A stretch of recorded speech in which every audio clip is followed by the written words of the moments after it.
Anush has made history at the Asian Games. He's become the first ever Indian to win a bronze in dressage, and of course, he was a part of the Indian contingent that won a gold as well.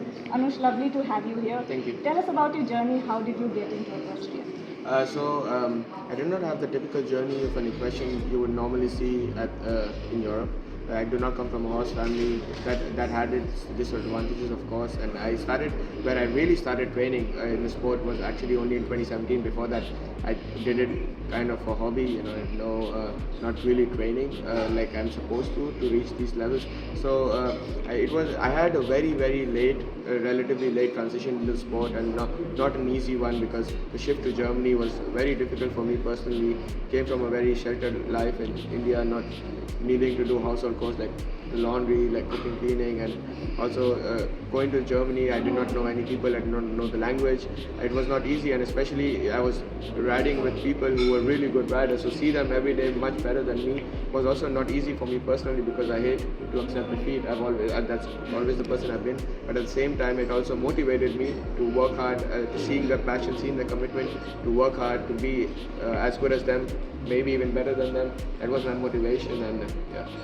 And of course, the sport requires a commendable connection between the rider and the horse. Tell us about your horse. How was the journey? How did you really build that connection? He's a 9-year-old. He's a young stallion. He's very charismatic.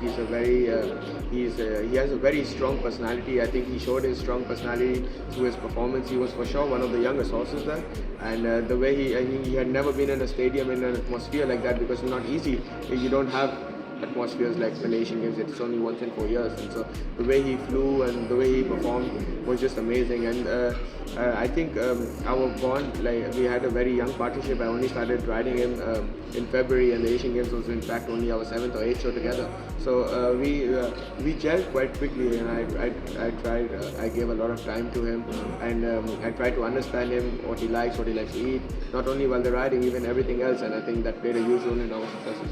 Yeah, and many that watch the sport are very curious about how these horses are carried through the world, throughout however many countries you travel to.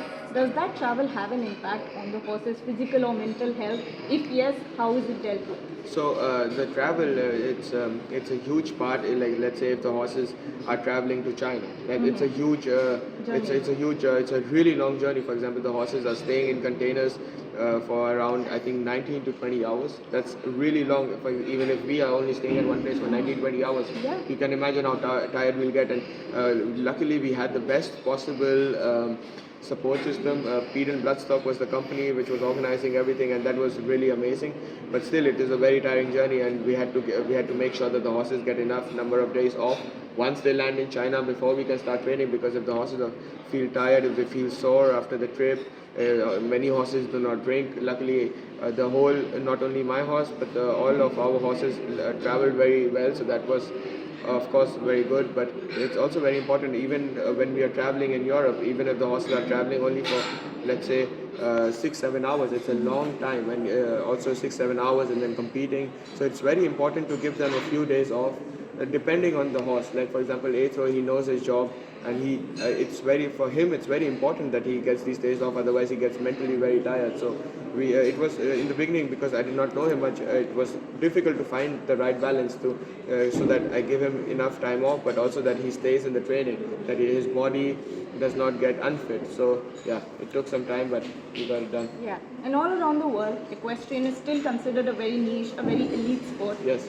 Do you have any plans to kind of promote this sport in India? Yes, that is a part of my plan. It will, of course, it's always been my dream to promote the sport in the country. First of all, I hope, and I don't hope, I'm 100% sure that these medals has proved to a lot of young equestrians all over all over India, that because many people say Indians are not good in equestrian, and I think these medals show that with hard work and passion, everything is possible.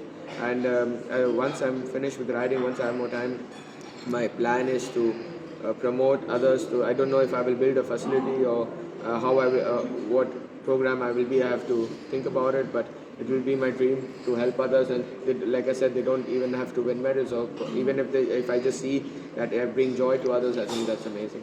Yeah, and talk us through your pre-competition ritual. How do you deal with the nerves? So my I do not like to change my ritual before a show, because that's when my body starts feeling as if it's in a place which is not known to, and that's, I think, when the nerves start kicking in. I just try to keep it as natural as possible. During the Asian Games, a few months before the Asian Games, I started working with a mental coach. His name is Action Coach Manish Jain. That helped me a lot in my performances. He taught me a lot as well. So that played a factor, and I just like to keep everything very organic. I listen to music. I spend time with my horse. That's very important. I clean my boots. I have my routine. I plat the horse. Just spend time with him. Just try to be natural. Just try to be organic. And yeah, when it's go time, then it's go time. The Olympic dream. What is the plan that you have in mind right now? So I'm already flying back to Germany tomorrow. I have my first qualifier for the Paris Olympic Games in 2 weeks already, and I hope to. My dream is for sure to compete at Paris. But if this dream does not come true, I will for sure try for the LA Olympic Games.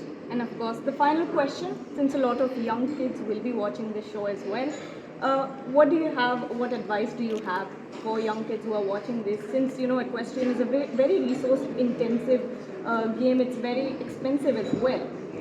So my message to you guys is that there's no doubts that equestrian is a very expensive sport, but also money is not everything in this sport. There's a lot of people who invested a lot and have still, unfortunately, not made it to a high level. Money is important in this sport, but nothing beats hard work.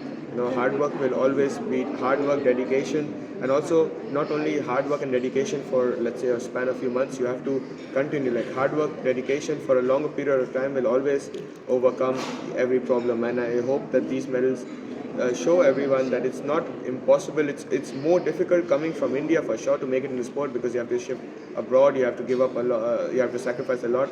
But nothing is impossible, and there's enough potential in India to not only win at the Asian Games, but to also win at the Olympics. Well, thank you so much. Thank you. And best of Thank luck you for your having me. journey. Thank you. Thank you.